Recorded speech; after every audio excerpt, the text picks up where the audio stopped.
Eu, Lucian, Te iau pe tine, Lucian, de soț, și promit că îți voi fi credincios în orice împrejurare. fericită sau nefericită, În caz de boală, ca și în timp de sănătate, să te iubesc și să te respect, în toate zilele vieții mele.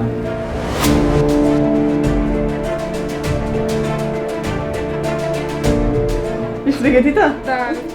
Ne căsătorim astăzi!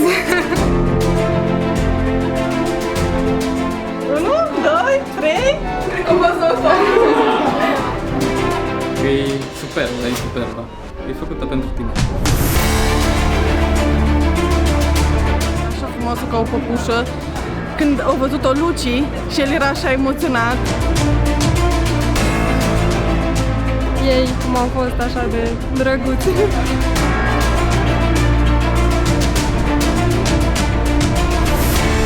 A fost o onoare. Cred că e o zi minunată pentru voi. Superbă, nu? Cea mai mare iubire, am acceptat să fim alături de ei. Plină de senzații tari. Promisiunea pe care eu pot să ți fac ție e cea pe care am făcut-o la biserică și care e supremă pentru mine, fiindcă e făcută în fața lui Dumnezeu.